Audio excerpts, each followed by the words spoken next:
Yebi ke Roger Bak ne idole na yo.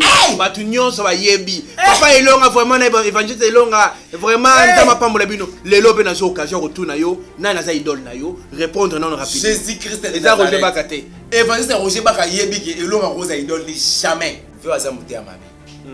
Ma benezani. Ce que loko ngana ko senga na izaki abana na ko senga pardon. Azonga na ban afin de le voir mon simple. La place to excommunié. Azongi na ban abana ko soba enseignement. Mokonza mboka apesa moko na mboka nzambe. Atanga ka discours ya opesa mboka ona mboka nzambe. Anota on a papier. Papa, quand je prie, je donne mon pays à moi et pas éternalité dans la pesa papier. Ngamo na fuka manami kitisi. Parce que na yeli boso ya être suprême. Mokonza mboka zala entouré na banani. Tongina mo tili fobo. Pasteur Balwali collègue Balwali ba collègue na yo ya service à Nzambe. Parce que problème ya Congo est ça que Nzambe a vu nyonso ezali comme richesse à Tchango. Chez Biso Télévision, chaîne Oyo Ekokani na yo. Chez Biso Télévision, la chaîne qui vous ressemble. Chez Biso Télévision, deuxième vitesse. N'hésitez pas à liker notre vidéo. Et si vous êtes nouveau sur notre chaîne, n'oubliez pas de vous abonner et d'activer la cloche des notifications. Bozali ebele boko la biso na pesi bino mbote ebele. Merci na Fabien Pouy pour cette belle réalisation. Na pesi bino mbote ebele boko kama bolobi lelo izali na ndeko yam cité kasi tozali na papa évangéliste Elonga. Na ye tobeta masolo itali spiritualité bo singa ki mingi bo mi papa Elonga kenda wapi na c'est l'effort na luki pour na yambela bino ye à travers cette émission to mekampe ko ye ba édifier biso na maya koloba. Mais avant tout na pesi mbote na sponsor officiel de cette émission Police de Star Maman Zozo depuis Canada na pesi mbote belé na pesi mbote na Lidi Muntamba ainsi que à mes enfants Lidi Muntamba ma femme ainsi qu'à mes enfants je vous salue. Na pesi mbote évangéliste Elonga mbote papa na soshik mokati sango nini nzamba so batela. Merci bana mboka nde na ebisaki bino lelo na koyambela bino évangéliste Elonga kasi to komona maye koleka na mboka na biso ezali malamu te esengeli peuple congolais to fungola miso. C'est le moment to fungola miso parce que maye koleka na mboka na biso ezali malamu te to kobeta pe mo muke masolo etali mboka avec évangéliste Elonga mais ko to fungole parenthèse mo muke avant to koma wana mosala nzambe le to komona maye ekoleka na mboka na biso Congolais ata asambeli ya kwa kema ngenge afukami asambeli changement za la akate. Congolais ata asambeli motema mabe esila akate. Congolais ata asali okaki kosala motema mabe esila akate. Ndenge nini mwana ya Nzambe ya ko sambela pour le sambo yango Nzamba yoka ngo pe mbala makoti parce que balo samba musu esuka na mapata. Ndenge nini mwana na Nzambe akoki ko sambela. Et c'est quoi la prière? Merci pour la motuna. Christ Alexis qui va y coller naie, le linga pour prier. Pour battre, mais ça qui va bien mettre la kisabiso. Ndenge tori ko sambe la peau Jean-Baptiste est pas Alexis qui va y coller naie. Mais très bien. On le dit. Au sambe la notre Père qui est au ciel, que ton nom soit sanctifié, que ton règne vienne, que ta volonté soit faite sur la terre comme au ciel. Donne-nous aujourd'hui notre pain quotidien et pardonne nos offenses comme nous pardonnons à ceux qui nous ont offensés et délivre-nous du mal, car c'est à toi. Et ne nous laissons pas à la tentation et délivre-nous du mal, car c'est à toi appartient la reine, la grâce au siècle des siècles et après. Amen. Alors, prière Christ Alexis Kibango, ils allaient symboliser la vie chrétienne. Oyo pe banganga bato ba mabe basala ka même prière voilà. To différence en ndenge nini. Voilà. To mona ka ngwe pa banganga ba musulman ba tina munoko na bango ka même prière wana. Est-ce que les prières est efficace pour que mon Nzamba sambela moto Nzamba? Tant que notre Père qui est au ciel, c'est une façon d'exception que non. Aujourd'hui, tu es devenu un enfant à travers Jésus-Christ de Nazareth. Très bien. Parce que mon toi, il a mis Christ comme Seigneur et Sauveur, il a maintenant le pouvoir de devenir un enfant de Dieu. Il y a un moment où là-bas qui n'a commis ici le Jabana. Que ton nom soit sanctifié, ça signifie l'adoration. Il faut savoir adorer Dieu à travers ta vie. Maintenant, chrétien, ce qu'on a adorer Nzambe à travers sa vie. Nazolo banayo. Papa na ngai ata tomati tokiti mambo zo ba changement na vie ya chrétien zate mutake ko sambela vie na échange raté c'est parce que ayebi ko prier. ba prière ndenge nini moto na nzambe problème na biso prière ezali koya kopesa nzambe adoration ezali koya kopesa nzambe action de grâce ezali koya kopesa nzambe la louange yango la bengi libondeli très bien et ensuite komemela nzambe ba charge na biso parce que lolenge kongola koma ko prier kongola koma koya kopesa ka nzambe ba charge mais on nzamba nango besoin na première entité le quoi mokeli yo ekela mo oyena ko adorer été oyena ko reconnaître grandeur na été voilà pourquoi ce monde qui va prier ezalaka mal exaucé pourquoi parce que toyebi ko sambela te na mona na ba assemblée belé basalaka école de la prière bon tu comment prier la prière ça donne l'énergie dans la vie chrétienne alors libondeli ya mosumuki na mato ya nzambe za makelele donc la personne qui vient prier d'abord cette personne doit devenir chrétien ou chrétienne la personne doit devenir chrétienne parce que cette personne dès qu'elle a commis chrétienne prière naïe et kozala non sous l'inspiration ya bomoto mais on a sous l'inspiration ya Molimo Santo nous avons deux sortes de prière prière en esprit et prière en intelligence. Prière en esprit, ça signifie prier en langue. OK. Prier en langue, elle dit que parler en langue. Prier en langue, quand la personne prie en langue, son intelligence reste stérile. Quand vous avez un molimo, bon moto naie, maïe le bon moto yo kate golobate, fait tika stérile. On a en communication avec la divinité, avec l'éternel Dieu lui-même, à travers son esprit. Quand la personne maintenant parle en langue, ce qui interprète azate, il faut tika parce que marambo azoloba muta interprète azate. Alors, prier en intelligence, ça signifie aux alliés qu'on prier conformément à la parole. Seigneur, tu avais dit, Senga bakopé sa yo conformément à Matthieu chapitre 7 verset 7. Voilà pourquoi na sengi tika ete pesa melanga. Là je prie. Na kati ma kola nzamba komi na nzambe. On nzamba zali motote ni mo na moto po awanga na makambo alobaki. Or quand tu pries en intelligence, obani ko zonga nzambe na kati ba référence à maloba na ye. No komona résultat libondeli na yo. Ce que muto azonga nzambe na kati ya maloba na ye, eza muto ayebi maloba na nzambe. Ce que muto tanga watanga maloba na nzambe te. Prière n'est pas fondée sur base de quoi? Ni en esprit, ni en intelligence. Résultat positif et aux alates. Si quoi prière wana, ezali nzambe nda kitaka yoka katope, ezali ba ange lunde ba memarande, ba nzambe kinganya sambe liboye. Ma prière na yango parce que toyebi na ba église mususu ba kita ba angelo. Sentez que angelo akiti, ange Gabriel akiti. Ba ñu ko ça ange Gabriel.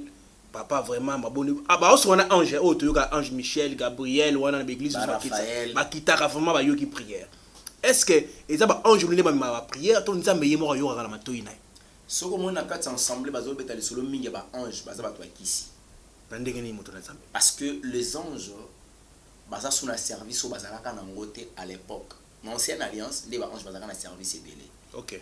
Aujourd'hui nous avons ce qu'on appelle l'esprit de Dieu, l'Esprit Saint. Molimo Santo azwa temps bon ange messager ce que Molimo Santo na représenté son message et comment Molimo Santo parce que éternel Dieu le quoi ça esprit et puis Molimo Santo nzambe moko parce que nzambe za Molimo et puis Molimo ezanga lisumu donc Molimo eza saint l'esprit c'est Dieu lui-même akita à travers la mission par laquelle Christ s'est sur la terre chaque saint-esprit azonga ki ayekota kati na biso aye ko fanda na kati ya moto. Car le corps de l'homme, c'est le temple du Saint-Esprit. Alors, il y a un message. Il y a un guide pour nous orienter. Vous comprenez? Alors, ce qui est comme ange, un message à Mema, ce n'est pas une prière qui vient de la part de Dieu. On a besoin de plus la angiologie. Parce que croire dans le ministère à ange. Non. Ange est là juste d'abord pour la protection. Ils ont un ange aux sala. Bacha na service mogo. Mais ange a reçu un service dans le message. Congo ça prière, ange a reçu prière dans le nzambe. Non, c'est faux. L'esprit de Dieu qui habite en toi. Sauf que comme la dimension il faut prier en langue. Parce que ange musanya au sala parce que tu es en communication avec Dieu lui-même. Parce que mambo zo baka molozo mutayoka. Ange kutayoka ngope. Donc so moni bato na kati ensemble ba sala ba mingi ba ange. ça va c'est la même démon ce que moi le démon exacté pour reverser pourtant on va ange bandeko bino bokitsaka ba ange en tout cas boyebaki bozana libungi parce que évangéliste elonga lobi eza susu bongo te soki bi bolingo contredire biso boleki na mission bo développer topesi bino espace moto na nzambe tolini toyeba lelo oyo bato ba mwa kubunga ekoti ye moko Jésus Christ ye moko nzambe parce que bato bayeba différence ni ezali entre nzambe na Jésus Christ ye moko Jésus Christ alobi nazali nzambe ye moko pa alobi que non nazali le fils et tout consort quelque part mais quand peut expliquer biso nzamba ngo azali tata to mwana to yeba eza nini parce que on n'arrive pas à comprendre mais quand peut expliquer bato phénomène wana sala ma ndenge nini el mo nzamba tigina ni bonga na ya kitina sia komi mwana to pe ya sali ndenge nini merci mon amour na kalkila bo moto ezama pas si pour comprendre que nzamba tike bonga ye la trinité de Dieu existe Dieu le Père le Fils et le Saint-Esprit kaka ye moko mutu moko wana mais Dieu le Père Dieu le Fils et le kaka ye moko nzambe ye wana mwana pe tata pe molimo santo bongo yo za shiko za mukadi to yeba zela no longo mukadi longo ngana zalinga ye mwana ngazanga te na ngina lo balobo mwana ngazali mukadi na ngina la kisao que Jésus Christ est nzambe au commencement Jean chapitre 1er toleka premier verset na beaucoup de kilo fungwa na ngai qui la parole s'est fait chair na beaucoup fungwa verset wana au commencement était la parole était avec Dieu et la parole était Dieu natangi na kombo na Jésus Christ amen au commencement était la parole et la parole était avec Dieu et la parole était Dieu na ibandeli lo bezaki na nzambe lo bezanzambe papa ce qui m'a dit nzambe zoba kili loba ezanzambe parce que tala arrivé à Yesu pa ya Marie ayinde anjaye alobi lokola yaza liloba liloba lati nzoto akoti kati ya Marie parce que liloba ezanzambe liloba ekoti kati ya Marie lati nzoto ekomi mutu tango akomi mutu akoloba teke nga nzambe bato bakokima mutu akoti alobi kuti naza le fils de Dieu bato baboyi yo fils de Dieu le Messie donc quoi donc je dois comprendre allo bagena nzambe bato siko na calculer mutu ba la grandeur la batali siko royaume nzambe nzambe tika kiti na ye aya na mukila masumu aboto mapa Marie Jefa boko la ye nzambe kima en Égypte wana nzambe nini non un jour de toute la jeunesse autant l'histoire n'est ma commune nzambe qui éternel Dieu aimait les mondes il a aimé même les gens les gens qui sont dans les mondes mais biso baktolinga nzambe te voilà pourquoi éternel Dieu envoyait les hommes à travers la prophète quand ça retourne ba otinda bato baye ba prophète baleki tina suka bomana Etienne mabanga Etienne akufa ba lapidai malachi ou esimbite c'est que tu peux s'attendre à raison ninga la baye ya komi nzambe parce que ndongo lobi ke liloba wana neti so ekote kati na nganga pe na komi nzambe te yo ko nzambe te na is exemple te yo papa no mama no basengisa nzoto bazwa butu balala te donc liloba il faut y kota pe na mutu mo mais Marie azwa zemi wapi na litoiti ayoki ange liloba se transformer tango zo kota nde Marie ko bota Jésus eza la bossa ni komba sitango na lukango to na oyato sa l'émission sur yango eza na chercheur moko boya munene ya mboka ya Israël akendaki amoni place moko makila mais c'est nuni a gratter place wana azuma makila ni na laboratoire ya munene ya Israël on a ngito tester makila o tango ba tester ba bisi makila oyo eza ya mutu azana bon moyo et son monde makila o eza ya Jésus tala lieu o la kendaki ko gratter makila place tamona makila o ba komi place wana ezali place oyo makila yesu kitaki na Golgotha dans un caillou mais c'est makila za mutu ambo moyo tu peux imaginer na bosse ici tango na tala vidéo na dit mais il faut pas comprendre que Christ a kufati na zongi muke ko expliquer que le Dieu le Père ils allaient éternel Dieu. Tant que nous avons na Genèse chapitre 1er, papa. Non. Dieu parle par rapport à créer Moutou. Alors, créons l'homme en notre image. Pour créer la linga, il tout ça là. Nous avons dit que je crée l'homme. Na sali moto, tabi créons. Dieu le Père, le Fils et le Saint-Esprit. La Trinité. Quelque part. Quand Christ est descendu sur la terre, à lobby bien que je suis le Fils de Dieu. Mon côté koya et pas ya tata soka le kinangaite. Ayeko bakiselo komoko, bayeko bazo tunaye. Maître, accepte son père, que ça kamwe. Ah, na binope. Tout ce temps na fane no boye bingate. Liloba nzambe pa ya basu c'est liboma, c'est la folie. Pour comprendre que nzamba za nani, yeso za nani. Molimo za nani.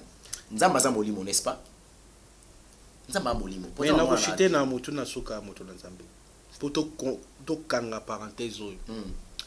Okolbani na ba mindelo balbaka to bato mwinde balbaka basala analyse babi ba mindele ba memela biso na ba nzambe na bango ba faire ba distraire biso. Yo kolbani bazana ignorance. Nzambe o bango bazana ngo. Bango ba lelo bango evolution ni bana ngo bango ba nzambe na bango bango. Ya ba mwindu. Expliquer no banana ba bon poto mekano. Ba donc ceux qui doivent faire analyse selon ba histoire automona ba documentaire ba lobi mutu mwindu amemela biso makamu susu oyo abombela biso ebele. Azu do mundele ayena na nzambe na ye ayela batu mwindu. Jésus Christ wana yeli biso pour à distraire biso to croire na makamu na ye na bango pour ba yeba ndenge nini ba ko saka na molimo na biso pour to ndimela ba koko te parce que nous aussi dans ba koko na biso to za ba koko parce que yo ba to o ba ba bongo yo ba pour to conclure mutuna to ko na deuxième modèle ya bato mundu no c'est mvuluzi kimbango andima Yesu Christ comme Seigneur et Sauveur pour avoir baptême de l'église protestante. Modèle ya bato mundu ezaka kimbango azora baptême pas ba protestant andimela ka Yesu comme Seigneur et Sauveur kimbango modèle na bango siko bango bato mwindu wana biso bato mwindu ba yindu nzambe na biso wana baka soki mvolozi toki soki ezaka soki mvolozi tulengu soki nzama mpungu tulengu soki nini c'est une bonne chose à part boire tout kwanga liboka na mbasu nini basi ba evanta on nzamba ira bango esprit élévation esprit ya invention esprit ya créativité pour l'émergence kwanga boire tout na liboka na mbasu ndenge ye sikoyo nzamba alobani mpona Kongo na biso yo minyoko bapasi bakonzi bakoyiba makambo ekeka malamu te malgré ndenge mokonzi ya mboka alobaki ke mboka oyo apesi na mboka nzambe mais ekosimba kaka te en tant que évangéliste message nyoko kolobana na bana na nzambe ba perdre espoir to bazaka un espoir que un jour ekosimba elikia etikala ke pa ya nzambe na ngina fungolelo ko moko le plus important eza que moko nzambe apesa moko na mboka nzambe te atanga discours ya opesa mboka o na mboka nzambe anota on a papier papa quand je prie je donne mon pays à moi et pas éternel terrain na posa papier te ngamo na fuka manami kitisi parce que na yeli poso ya être suprême no yebise bakamba yuta na motema nanga mais oya otanga bu rédigé par les hommes aide mémoire et pas nzambe aide mémoire te oza molimo santo aide mémoire oza molimo santo mboko non to pesa nanu mboko pesa mboko nzambe te esengeli nini pour que mboko ba pesa mboko basala méthode nini il faut nanu bato ba ko pesa mboko na mboko nzambe faut ba ko ba chrétien problème c'est ça que bato bande ba chrétien te moko nzambo kazala entouré na banani to ngina mo tili fobo ba pasteur balwali ba collègue hein ba collègue na yo ya service ni service à nzambe je suis un ministre de l'Éternel et ministère évangélique dans la collègue à Moutouté parce que tout coûte en a été pour nous ça moko bon bosala association ya basala na nzambe basala association yo za kunate non ko lukanini ngai fona association na Yesu président langa Jésus-Christ de Nazareth. Ya ba nzambe lelo na nzala nga bien na kimia na bona nga ba polémique. Le rap polémique. Na bona ba détail. Tokoba kende. Papa. Batu faut pas chrétien pour mboke pesa et pas nzambe. Le christianisme n'a pas une place dans notre pays. Ozobosa na ke mboka o ya pays laïque donc mutu biso to obligé batu nyo sauter ba comme ba chrétien. Et l'on nous zanga tolonga laïque, tolonga pays laïque. Ouais, sous démocratie et commis. Qu'est-ce que la démocratie a apporté dans notre pays depuis la démocratie de los 60 ans? Muta libre au sein de la religion à lingi moto na. Bon la démocratie. Au moins ni makambo to lubaka awa. La Chine a fait la Bouddha. Baza développer ko le kabata laïque.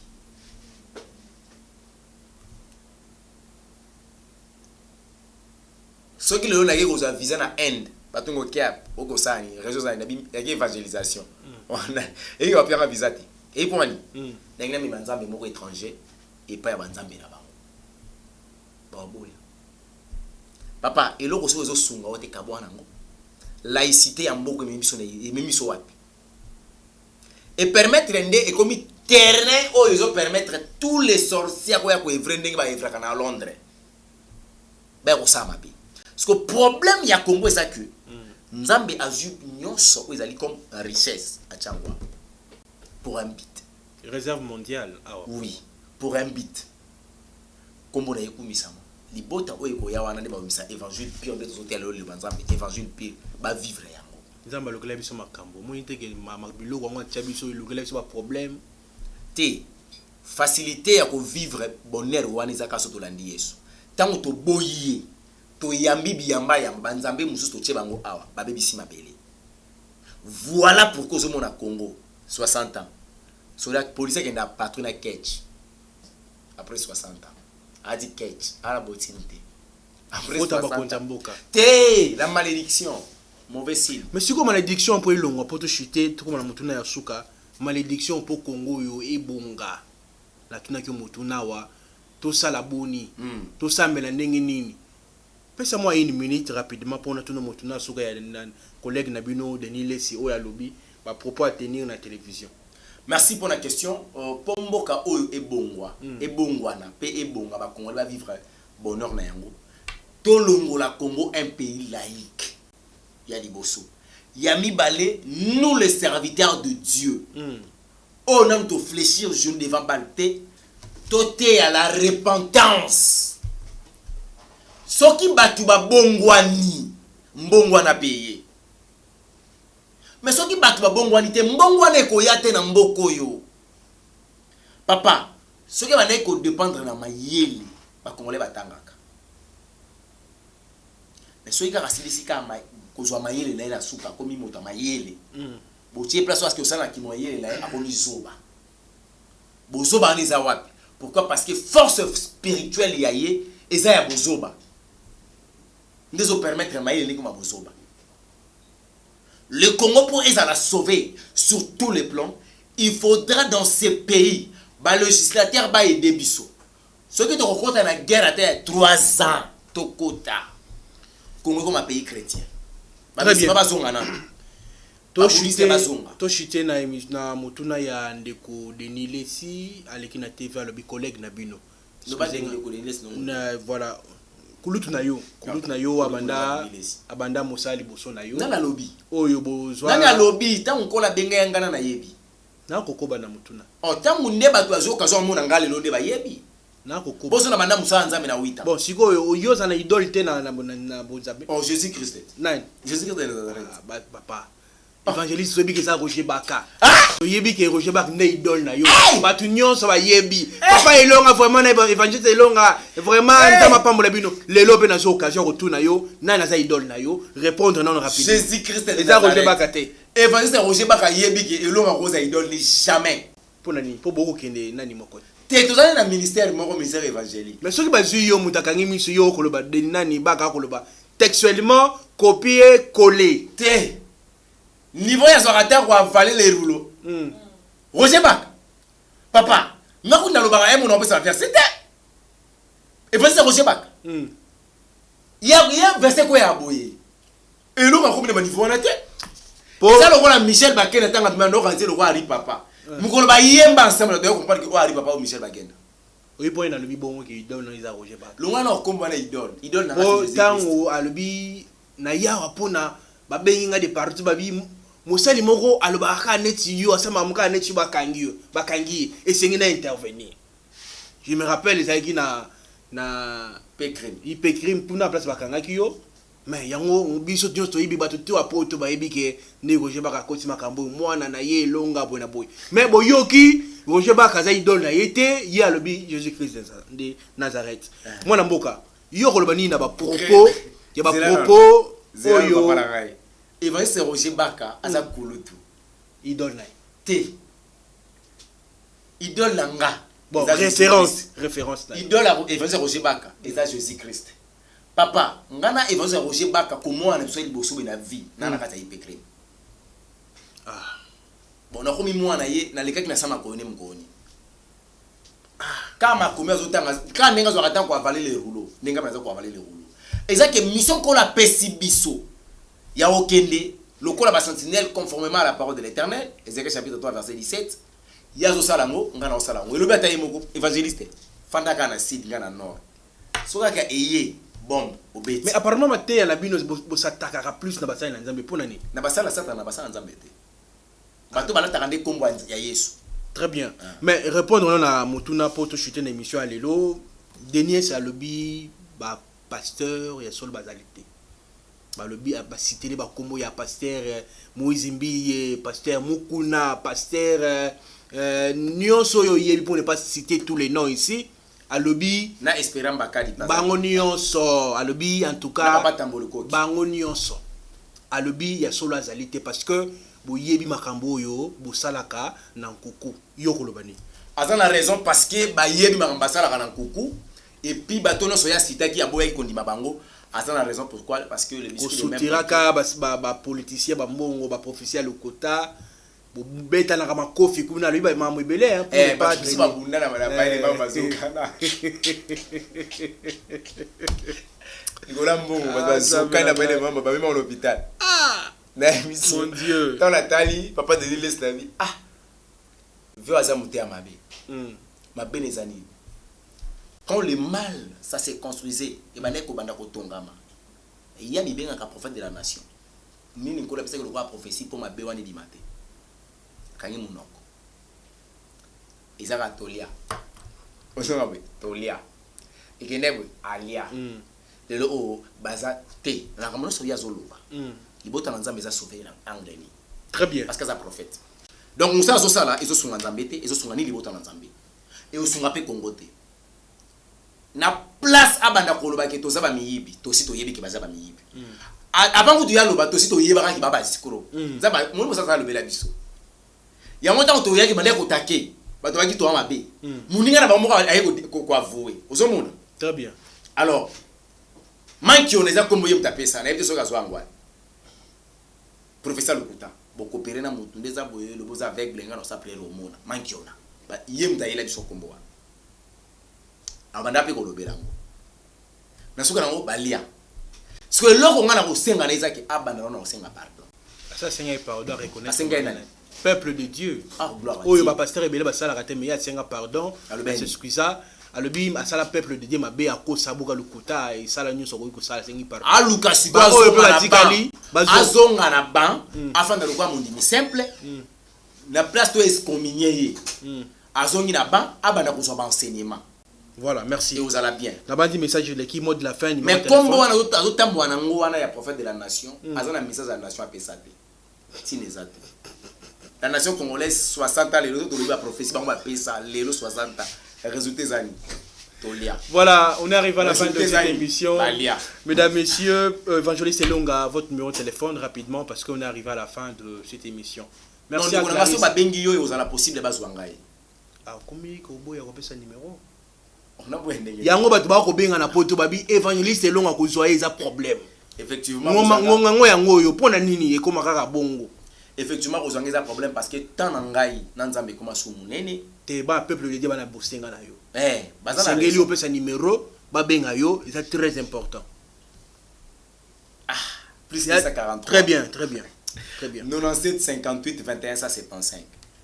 Omoni yango yo tolobaka soki Nzambe asali ngolu izanga ite apesi quand même numéro bo benga bolobi évangéliste longa ayamba te boy na boy bo benga nga souté apesi numéro na yi problème na biso zanini comme ça ni ba benga nga na moment na yamba na moment où ya na posa nanga tamso moment na posa nanga na prière no yambende na minute au ceux qui appellent continuer to sa émission no yambende très bien na journée ça la combien des émissions.